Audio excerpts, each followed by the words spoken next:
स्किलवर थोडंसं बोलूया आपण.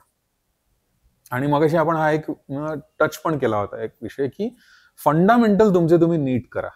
आता म्हणजे काय, आता आपण थोडं टेक्निकल साईडला जाऊया. एक एक्झाम्पल देतो. आता आयटी मध्ये कुबरनेटिस नावाचं एक टेक्नॉलॉजी आहे, ती रॅम्पंटली वापरल्या जाते. बरोबर. आता जर मी हे म्हणतो, आता मी आणि हा प्रश्न बऱ्याचदा विचारते की आता कुबरनेटिस जर समजा तुला तुझ्या आईला समजवायचं असेल तर तू कसं समजावून सांगणार. आज तो चालू करतो की आई कुबरनेटिस ना हे कंटेनर ऑर्केस्ट्रेशन टूल आहे. झाले की नाही, सगळे बाउन्सर गेले आईला. करेक्ट. कारण तिन्ही टेक्नॉलॉजीत काम केलेलं नाहीये. तुमच्याकडे जी आयडिया तुमच्या डोक्यात आहे ती त्याच्यापर्यंत जात नाही. आणि परत इथे कम्युनिकेशन आलं इम्पॉर्टंट. मगाशी जो मी मुद्दा म्हणतो की आता ठीक आहे, तुम्हाला मराठी किंवा आपल्या ज्या काही लँग्वेज मध्ये आपल्याला बोलायचं आहे, आता सांग बरं हे इफेक्टिव्हली कसं सांगायचं. आता मी कसं सांगेन, जर मला सांगायचं झालं मी कसा विचार करेन.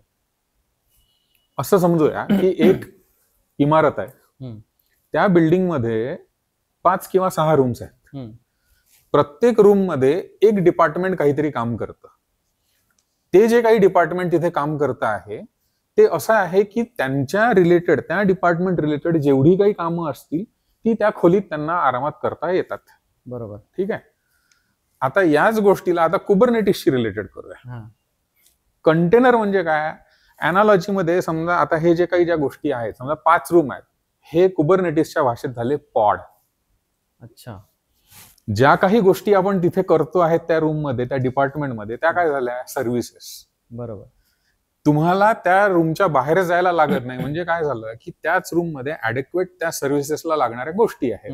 म्हणजे आपण जसं म्हणतो ना की ऑपरेटिंग सिस्टीम असली पाहिजे, रिक्वायर्ड एन्व्हायरमेंट असलं पाहिजे, रिक्वायर्ड हार्डवेअर असलं पाहिजे. ठीक आहे. सो आता आईला एक कळलं की बाबा काहीतरी खोल्या मॅनेज करायची काहीतरी गोष्ट बोलतोय. आता हे कळलं की पॉड्स मॅनेज करायचे आहेत, जे कुबरनेटिस करतं. करेक्ट. आता दुसरं बघूया. आता हे सगळं आपण पॉड्स जे आहेत तिथे कोणीतरी काम करताय. बरोबर. काम करणार आपण त्यांना काय म्हणतो, वर्कर. बरोबर. कुबरनेटिस मध्ये ते सेम गोष्ट म्हणजे वर्कर नोड झाले. एक्झॅक्टली.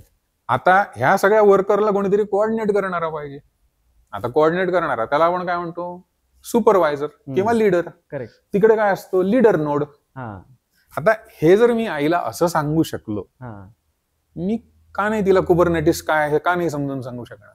एक्झॅक्टली. सो मुद्दा हा आहे की तुमचे फंडामेंटल नीट पाहिजे की तुम्ही जी काही स्टोरी आहे, जी काही टेक्नॉलॉजी आहे ती तुम्ही किती छान नॅरेट करून सांगू शकता की ती समोरच्याला कळेल. आणि हे तुम्हाला कधी कळेल, हे प्रिपरेशन कसं करायचं, जे काही तुम्ही वाचलं आहे ते तुम्ही तुमच्या रूममेटला, तुमच्या भावाला, तुमच्या बहिणीला, तुमच्या आईला की मी तुम्हाला काहीतरी सांगतो, तुला कळतं का बघ.